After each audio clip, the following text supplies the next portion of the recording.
All right, Gwendolyn, thank you so much for taking the time to join me today. I really love to discuss a number of different topics with you from Binance's perspective. One thing that we mentioned and we talked about earlier was the discussion around red alarm. Could you describe what that is, how it's important, bigger perspective, then we can get into some details about it afterwards. Love it. Thank you so much, Joe. Thank you again for having me. So, Red Alarm is a product, a protocol that really in real time scans and looks at projects that are out on BNB Chain and looks for security risks.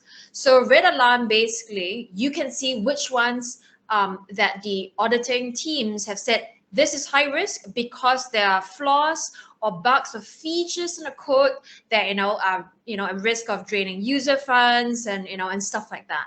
So it's a very important feature for BNB Chain, where security is paramount, right, in everything, especially in this blockchain crypto world, against so many hacks. And so Red Alarm is really meant to help both crypto native people who are dealing with dApps, but I guess also new people coming into the scary world of Web3, Web3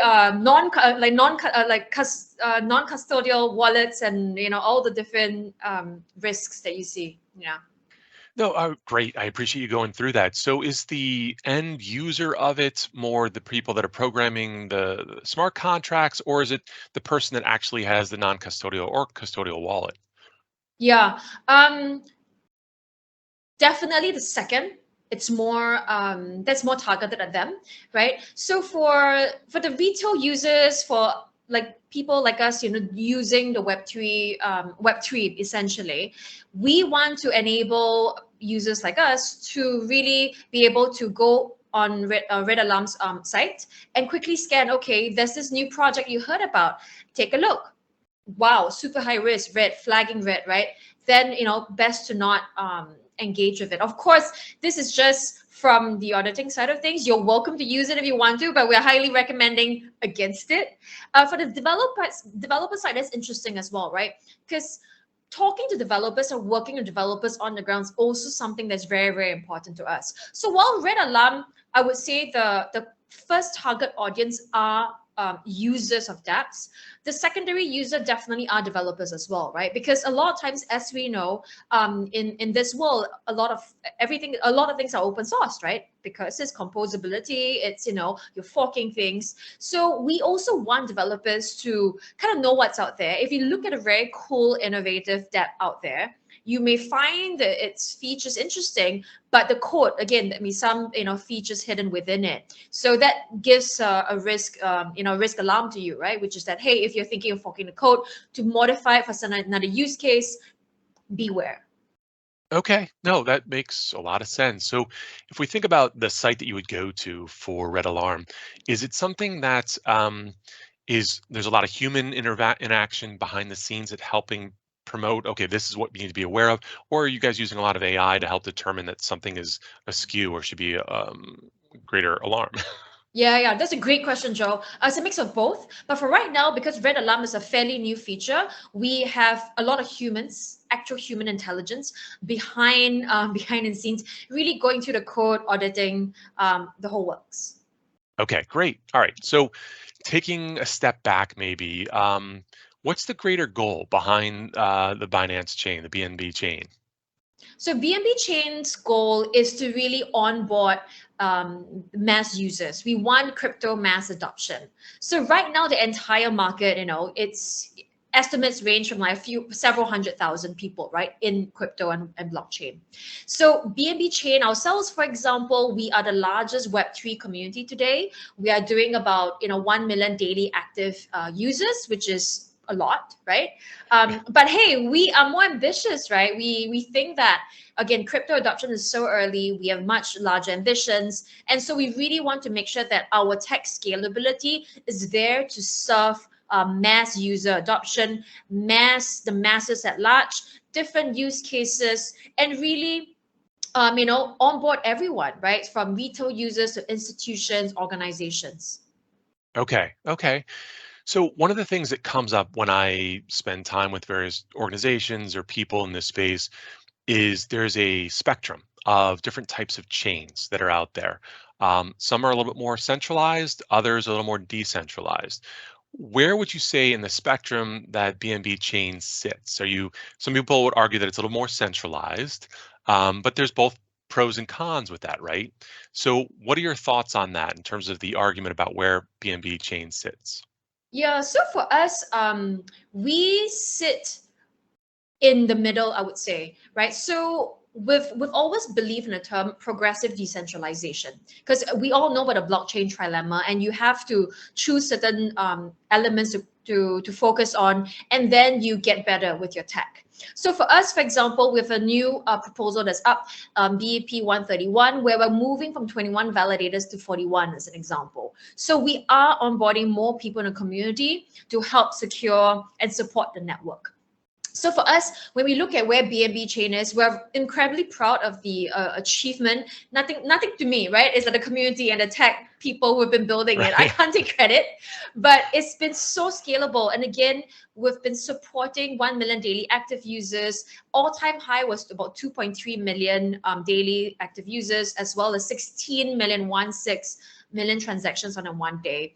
And yet we've never gone down. Zero downtime.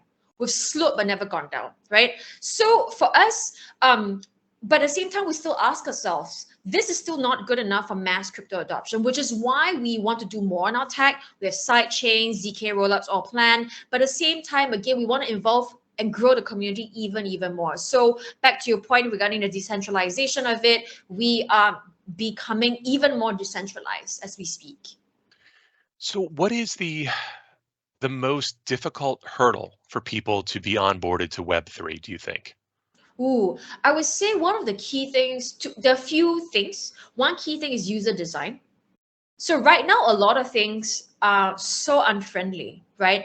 They are written by, the tech programmers who enjoy looking at code, which is great, right? But not everyone can understand code, or not everyone can understand the aesthetics of it, right? So user design is very important, it's severely missing in the space right now. We need designers, product designers, UI UX designers to really think and rethink how you do product user onboarding even better. So that's one key thing. Second key thing is that I do think that because the technology is so new in general as a whole, right? There's still a lot of security, again, hacks and security risks that we see, which is part and parcel of a technology growing up. Right, you cannot expect a new piece of tech to be like ready from the get-go. Everything pivots, everything evolves, right? So I think the security part of it is very scary when you see like hundreds of millions and billions of dollars being siphoned away, and then to people who are not yet into Web3, it's like, wow, it's so scammy, it's so much Ponzi schemes, right? Which is valid arguments, I would say. But also at the same time, what I would say is that if you look past all these scams and risks, the technology as a whole, the industry as a whole, we're all improving and pivoting and growing up together essentially, right? I would say that, I don't know, we're like toddler or middle school age or something, right? And so you do need a growing pace. We have acne right now, almost, right? So as an industry, yeah. So so I think these are the kind of two main things. I will add a third one actually, Joe, which is that for use cases right now, we are again still in the early stage of really understanding what use cases might really make use of blockchain and crypto to really take off, right? We've seen DeFi summer, we've seen NFTs, GameFi, right? And GameFi was the one, Axie Infinity, that really took like mass media, traditional non-blockchain media everywhere, right? But really, what's next? We actually really don't know, because when you look at it back to Web 1, Web 2, if you compare us, we're probably in like 1998, right? Ish, if you compare users and stuff like that. So back then in 1998, we didn't expect that there would be like all the meme culture today, the TikToks of the world, right? And stuff like that. Maybe someone could. I mean, I didn't. So again, same thing with Web3 and blockchain. A lot of people, a lot of super smart people, futurists, I know you're a futurist as well, right, Joe? So science fiction writers and a lot of people, right? You can already with the data that you have right now, you can extrapolate to some extent. But at the same time, there's a lot of unknowns. Human behavior does not change, in my opinion, but incentives amplifies and accelerates and decelerates certain kinds of behavior. And how blockchain and crypto evolves, will evolve, depends a lot on tokenomics, which are still being discovered by everyone, still in discovery phase, right? Which means then use cases will still continue to pop up and will surprise us. What do you think are the next, or one or two possible ideas are the next big thing? I know it's a difficult one, and looking in your crystal ball, but what could that look like? Do you think? So I will not try to project like 5 or 10 years in the future, Joe.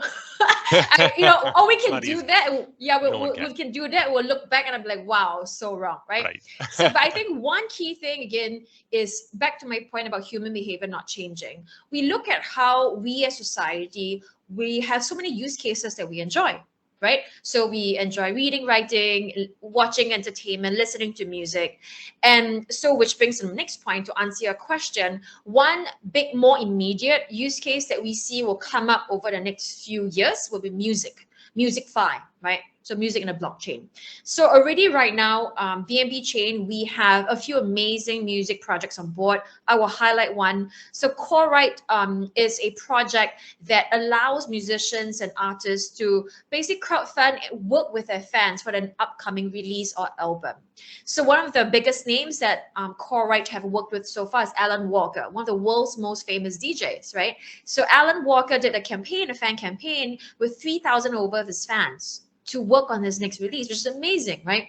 So music is something that we think is prime time now, right? So this is not like 3 4 years in the future, it's like now. And so we're building, I think a lot of things in music fi is being built.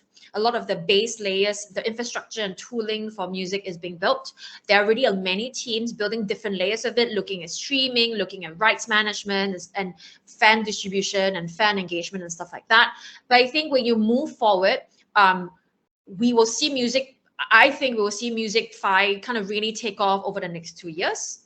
I think that's one huge thing that we're really excited about. A second thing is DAOs. So DAOs is something that has been a concept for like a decade or so, and in the blockchain crypto space, it really only started taking off about a year ago, right? When more tooling and conversation around DAOs have come up, and then the argument right now is that there are more DAO tooling than DAOs, right? And DAOs are not so efficient, right? So, but I'm excited about it regardless, because I do think that this space is like so perfect for DAOs. It's how you work and organize yourselves remotely with strangers. Strangely, you can trust this PFP more than your friend right across the table, or acquaintance across the table. So it's amazing, and I want to see how the space evolves. I'm very bullish about the space. It's still a lot more of the infrastructure and dev tooling phase still though. But I would say again, in maybe 2 to 3 years, it's a bit more medium term, I think. Wow, so you went through some really cool concepts, music fi as well as DAOs. And I think the underlying aspect about all this is community, right? So you're talking about building communities and people being able to connect, whether it's a musician, connect with all the listeners, and not just here's the music itself, but like here's the concerts, here's an NFT to something greater, or being able to interact a bit more, which is fantastic.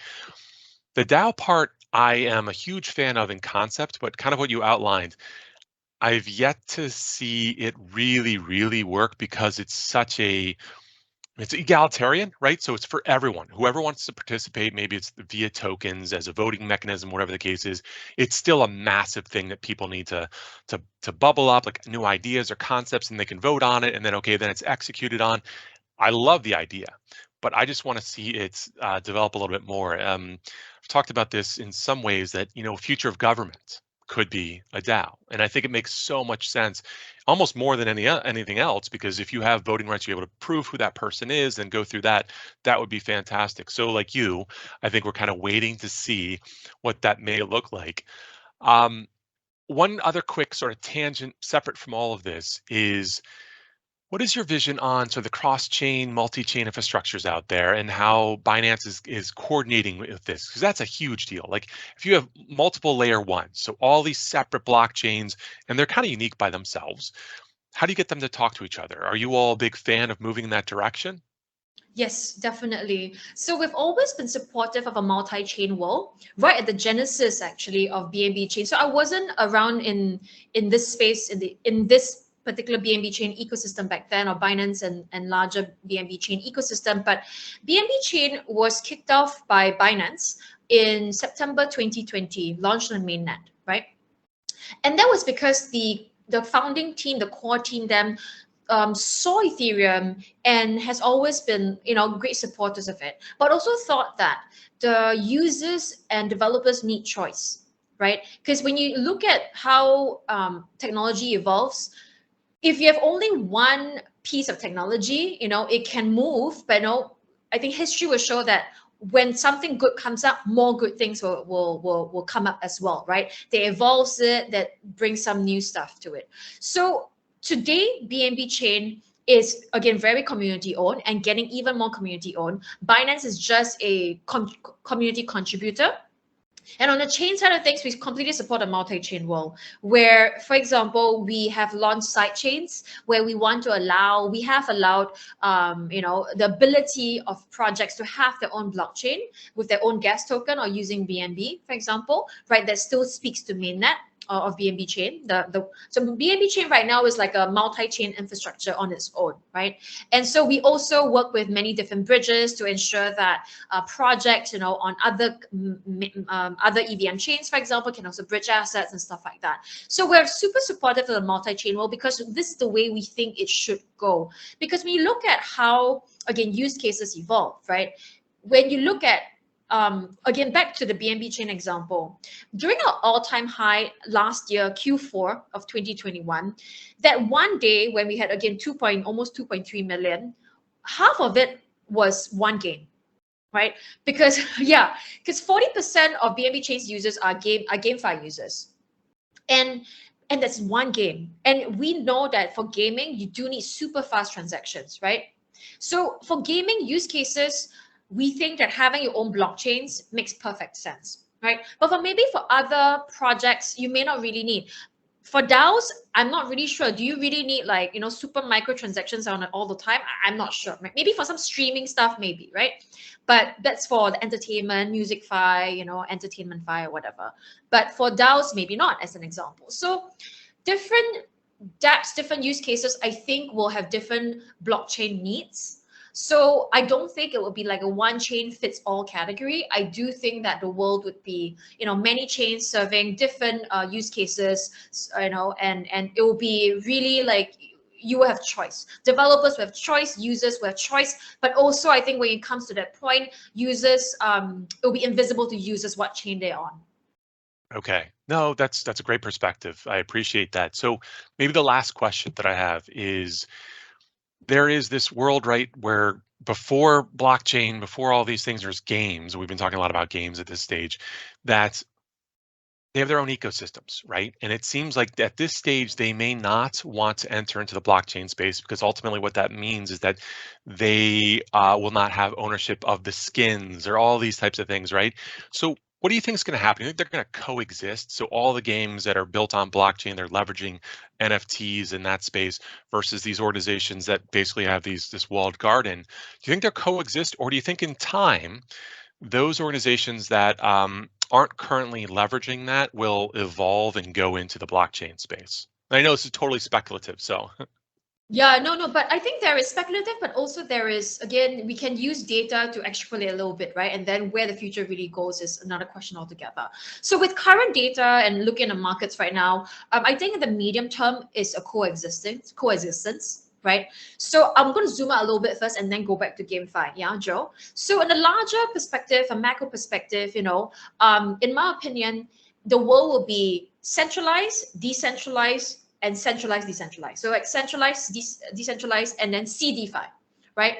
Because not everything requires to be decentralized, not everything will be centralized, and vice versa. I think the CDFI space is amazing because you It's maybe more user friendly, and stuff like that.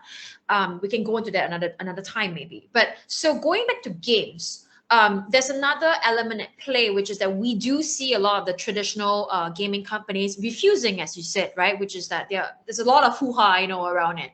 So I think there's a technology thing, use case thing, but also a sentiment thing, right? Or a perception where they haven't really looked into gaming or blockchain gaming, and are still very much in the Web2 world, which is fine. So I do think in the medium term, we will continue seeing more innovative GameFi projects, and more importantly, more gaming projects that are sustainable, have sustainable tokenomics. I think that's very important. We're seeing them evolve right now, right? And still has a long road to go. At the same time, a lot of larger companies from the traditional gaming space, will still have them, maybe little walled gardens and stuff like that. Will still have its users, will still have its place, because you do see it's a marketplace to some extent, right? You have the publishers, the game designers, and the publishers, and the users. We see both sides right now. Some of them are very adamant against blockchain, so I think there will still be a space there, right? But does that mean that in 2 to 3 years they will not experiment? I don't think so, right? I do think that over time, again, blockchain technology will be seen as just another piece of technology. There will no longer become a fad or narrative that's hyped out in the market and the media, right? But it will become something that you just take for granted. So again, back when the wheel was invented, back when paper was invented, those were technologies, but they're not considered technology now, right? So same thing. So that's the way I look at it, where we look at blockchain technology, at some point in 2 to 3 years, my guess, this is where speculative comes in, is that these gaming companies would look at Web3 as another piece of tech to just pivot into and try experiments in. Fantastic. My goodness. Thank you so much, Gwendolyn, for all of your insights on this. It was tremendous to hear about. Thank you so much, Joe, for having me.